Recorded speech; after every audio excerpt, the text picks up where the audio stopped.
Hyderabad Secunderabad media మిత్రులకు అన్ని social media mainstream media print media ఓనర్స్కు నేను హృదయపూర్వకంగా దేవుని దీవెనలు మీకు రావాలని కోరుకుంటున్నాను. ప్రవీణ్ పగడాల ఒక హత్యని కేవలం యాక్సిడెంట్గా చిత్రీకరించడానికి Rajahmundry police SP, additional SP, అక్కడున్న ఇన్వెస్టిగేషన్ ఆఫీసర్ చేస్తున్నారని కొన్ని వేల మంది పాస్టర్లు ఆరోపిస్తున్నారు. అందుకని నేనే డైరెక్ట్గా వెళ్ళాను. అక్కడ ఎడిషనల్ ఎస్పీతో మాట్లాడాను, సిఐడిఎస్పీలతో. వారిచ్చిన మాటలన్నీ అబద్ధాలే. డెడ్ బాడీ తీసుకెళ్ళక ముందే మేము పోస్ట్ మార్టం రిపోర్ట్ చేస్తానన్నారు, వెయిట్ చేయండి అన్నారు. నేను అక్కడికి చేరినంత వరకు దాదాపు 38 గంటలు దైవజనుల్ని టెర్రరిస్టులాగా చూసి అధ్వానంగా లాఠీ చార్జీలు చేసిన వీడియోలు నా దగ్గర ఉన్నాయి. ఒక దైవజనుడు ప్రవీణ్ పగడాల ప్రపంచంలో అనేక దేశాలు తిరిగి సువార్త ప్రకటించిన ఆయన ఎవరో నాకు తెలీదు. 48 గంటల వరకు ఆయన పేరు వినలేదు. కానీ ఒక దైవజనుని ఇంత దారుణంగా హత్య చేశారు. ఎవరు చేశారు, ఎందుకు చేశారని ఇన్వెస్టిగేషన్ చేస్తే అక్కడ ఒక పోలీస్ ఆఫీసరే చెప్పారు, ఇది హత్యేనండి పాలుగారు, మీరు విడిచిపెడితే ఇది యాక్సిడెంట్గా చిత్రీకరిస్తారు, నా పేరు తీసుకోకండి, అవసరమైతే సుప్రీంకోర్టు హైకోర్టుకు వస్తాను, నా జాబు పోయినా పర్వాలేదు, మీరే న్యాయం చేయగలరని అక్కడ ఒక సీనియర్ ఆఫీసర్, ఈరోజు పోలీస్ ఆఫీసర్ నాకు చెప్పడం జరిగింది. మా ఇన్వెస్టిగేషన్ ప్రిలిమినరీ కంప్లీట్ అయ్యింది. పోస్ట్ మార్టం చేసిన తర్వాత ప్రపంచంలో ఎక్కడైనా 36 గంటలు పోస్ట్ మార్టం చేయకుండా ఉంటారా? మొదట ఫెయిల్యూర్. క్రైమ్ సీన్ని కాపాడకుండా ఉంటారా? రెండో ఫెయిల్యూర్. బాడీ మీద మోటార్ సైకిల్ వేస్తే అది చిత్రీకరణ కాదా? మూడో ఫెయిల్యూర్. అక్కడ రిపోర్ట్లన్నీ ముందు 12 గంటలు, రాత్రి 12కి అయితే మరలా వచ్చే రోజు మధ్యాహ్నం వరకు ఎందుకు పంచనామా రాయలేదు? 24 గంటలు ఎందుకు ఇన్వెస్టిగేషన్ సరిగ్గా చేయలేదు? ఫ్యామిలీ వచ్చినందు వరకు వెయిట్ చేస్తారా? పోలీసులకు చట్టాలు తెలీదా? ఇది సుమోటో కింద తీసుకోవాలని, ఇన్వెస్టిగేషన్ చేయాలని, క్రైమ్ సీన్ని ప్రొటెక్ట్ చేయాలని, ఇవన్నీ కోర్టులో నేను నిరూపిస్తాను. నేనే ఇక్కడ హైడ్రామా ఆడుకుంటా హైడ్రాని కోర్టులో కేసేసి ఇన్వెస్టిగేషన్ లేకుండా నోటీసులు ఇవ్వకుండా బిల్డింగ్లు కూల్చకూడదని ఆర్డర్ తెచ్చానా లేదా? కామారెడ్డి రైతుల భూములు 1000 కోట్లు దోచుకోకుండా ఆర్డర్ తీసుకొచ్చాను లేదా తెలంగాణ హైకోర్టులో?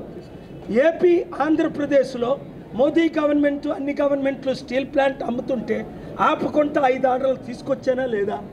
ప్రత్యేక హోదా ఆంధ్రప్రదేశ్కు ఇమ్మని కోర్టు నుంచి డైరెక్షన్ తీసుకొచ్చానా లేదా? అలాగే 28 ఆర్డర్ సుప్రీంకోర్టులో నిన్న కాక మొన్న ఈ రాజకీయ నాయకుల మీద, ఈ సెలబ్రిటీస్ మీద బెట్టింగ్ యాప్ల ద్వారా 500 మిలియన్లు 50 కోట్ల యూత్ జీవితాలు నాశనం అయిపోతున్నాయి, లక్షల మంది చనిపోతున్నారు.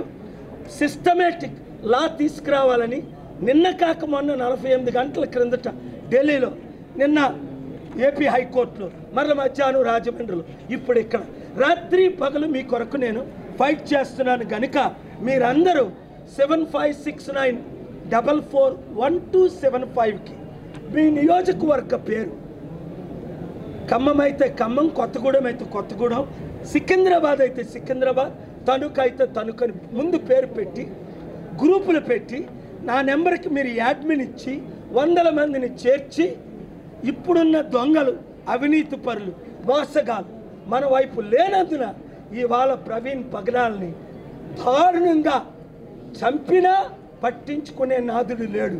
అక్కడ ఎస్పీ అంటారు 70% పోలీసులు 70% దైవజనులు ఆయనకి సపోర్ట్ ఇచ్చారట డెడ్ బాడీ తీసుకెళ్ళిపోమని.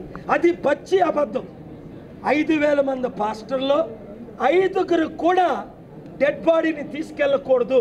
5,000 మంది ముందు మాకు పోస్ట్ మార్టం రిపోర్ట్ ఇవ్వండి అని డిమాండ్ చేస్తే, నా కళ్ళ ముందు లాఠీ చార్జీలు చేస్తే నేను వ్యాన్ ఎక్కి పోలీసులందరినీ తిట్టి మరలా లాఠీ చేస్తాను దిగిపోయి కిందకి మీడియాని అడ్రస్ చేసిన తర్వాత లాఠీ ఛార్జీలు ఆపి మళ్ళీ నేను వెళ్ళిపోయిన అనుభవేసరికి మళ్ళీ లాఠీ ఛార్జీలు చేశాను. మరలా నేను తిరిగి వచ్చి ఒక దైవజనుల్ని మీరు లాఠీలు ఛార్జ్ చేస్తారా? కారణం ఏంటి? ఈ దైవజనులకు కూడా బుద్ధి లేక, ఐకమత్యం లేక, ఎవడు వాడి పార్టీలో వీరు, వాడి ముస్లింలకు ఒక పార్టీ ఉంది ఇక్కడ, దానికి వైసీసీ ఓవైసీ. మరి మనం క్రైస్తవులకు హిందువులకు వాళ్ళకో పార్టీ ఉంది. మరి క్రైస్తవులు అందరూ ఒక్కొక్కరు 100 మంది ముస్లింలకు రీచ్ అవ్వండి, 100 మంది హిందువులు రీచ్ అవ్వండి, అందరూ నా ఫాలోవర్సే. మీరు రీచ్ అయ్యి గ్రూపులు పెట్టి మీరు ఏం చేయాలో అతి త్వరలో నేను చెప్తాను. గ్రూపులు పెట్టగానే ఇలాంటి హత్యలు ఎన్ని జరిగాయి మణిపూర్లో? దాదాపు 10 లక్షల మంది కనిపించట్లేదు మణిపూర్లో ఈ 3-4 సంవత్సరాల నుంచి. న్యాయం జరిగిందా? Chief justice of India Chandrachud గారు ఇంటికి వెళ్ళాను నేను మణిపూర్ న్యాయం కొరకు. ఇక్కడ భూపాలిలో కేసు పెడితే చంపేస్తే ఒక ఆయన్ని కాళేశ్వరం ప్రాజెక్టు మీద అక్కడికి వెళ్ళి ఖండించాను. హత్యలు చేయకూడదు. Thank you very much. ఈ వీడియో షేర్ చేయండి. పోస్ట్ మార్టం రిపోర్ట్ కానీ న్యాయం చేయకపోతే మరలా ఇది ఇంపార్టెంట్, తెలంగాణ గవర్నమెంట్ గాంధీ హాస్పిటల్లో ఇదే డెడ్ బాడీని బయటికి తీసుకొచ్చి చట్ట ప్రకారం కోర్టు ఆర్డర్స్తో మరలా నేను పోస్ట్ మార్టం చేయిస్తా.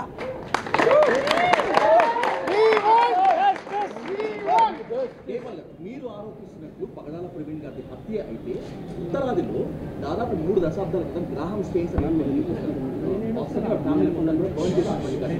మళ్ళీ పగడాల ప్రవీణ్ పై జరిగిన అసాసినేషన్లో భారతదేశ క్రైస్తవ సమాజం పైన దాడులు మొదలయ్యాయి. ఇది వార్నింగ్ బిల్గా భావించవచ్చు.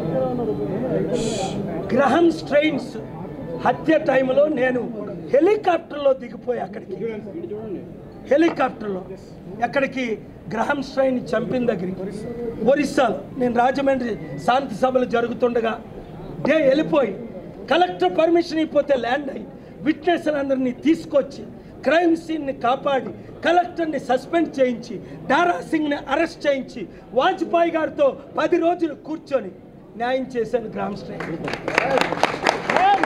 మంచి పాయింట్ తీసుకొచ్చారు మీరు. ఆ తర్వాత మణిపూర్లో 1000 మంది చంపేస్తే అక్కడ న్యాయం జరగకపోతే సుప్రీంకోర్టు చీఫ్ జస్టిస్ చంద్రచూడ్ గారు ఇంటికి వెళ్ళి ఇన్వెస్టిగేషన్ వేయించి పార్లమెంట్లో ప్రశ్నలు రైజ్ చేయించి 18 పార్టీలతో కలిసి నేను లీడ్ చేసి అక్కడ న్యాయం కొంత జరిగింది. మనం నోరు మూసుకొని ఊరుకుంటే ప్రతి చర్చిని ఫిబ్రవరి 10ని ఒక డిప్యూటీ సీఎం పవన్ కళ్యాణ్ చర్చలు ఎక్కడున్నాయి ఆంధ్రప్రదేశ్లో, అరే మండల ఆఫీసర్స్ ఇన్వెస్టిగేట్ చేయండి కలెక్టర్స్ అని నోటీస్ పంపితే దాని మీద మాట్లాడి ఆయన మార్చి 5ని నోటీస్ వాపస్ తీసుకున్నట్టు కేఏ పాల్ చేశారు. వాడు ఉప ముఖ్యమంత్రి పదవికి రాజీనామా చేయాలని, నువ్వు ఒక ఉప ముఖ్యమంత్రిగా రెచ్చగొట్టే మాట్లాడతామని నిన్న రాజమండ్రిలో నేను మాట్లాడితే 5,000 మందిలో ఒక ఆయనే పవన్ కళ్యాణ్ సపోర్ట్, 4,999 మంది జై కేఏ పాల్ అని. ఎందుకు? పవన్ కళ్యాణ్ జీరో అయిపోతున్నాడు. చంద్రబాబు నాయుడు గారు మీరు ఇది హత్య అని ఇన్వెస్టిగేషన్ కోణంలో పోస్ట్ మార్టం మార్పిడి లేకుండా మీరు ఇంతవరకు ఎందుకు పోస్ట్ మార్టం రిజల్ట్స్ని బయటకు చెప్పట్లేదు? నేను వెళ్తే అక్కడ డాక్టర్స్ కలుస్తారంటే ఒక్కరిని కూడా ఎందుకు కలనివ్వలేదు? నన్ను కలుస్తానని వెయిట్ చేయించి గంట ఎందుకు పోస్ట్ మార్టం రిపోర్ట్ ఇవ్వకుండా పోలీసులు మా మీద దాడి చేశారు? దీని వెనకాల కూటమి హస్తం ఉందనుకుంటున్నారా సార్? ఇది కేవలం పొలిటికల్ ప్లాన్తో జరిగిన హత్య అని నేను మీరు నాకు ఆ 7569441275లో ఇంకా ఎవిడెన్స్లు పెట్టండి, చాలా కలెక్ట్ చేసాం. నేను కేసు వేస్తాను, పబ్లిక్ ఇంట్రెస్ట్ లిటిగేషన్. ప్రవీణ్ పడగాల లాంటి హత్యలు ఇంకా జరగకూడదు అంటే మనం అందరం, నేను మీటింగ్ ఏర్పాటు చేస్తాను ఇక్కడ హైదరాబాద్లో, రాజమండ్రిలో. మీరు ఒక్కొక్కరు 100-1000 మందిని తీసుకొని రండి, నిలబడండి. లేదా ఇది ఒక హత్య కాదు, గుజరాత్లో ఒక్క రోజు 2 రోజుల్లో 3000 మందిని ఏ విధంగా చంపేశారో, మణిపూర్లో లక్షల మంది ఇల్లు లేకుండా చేసేసారు, 1000 మందిని చంపేశారు.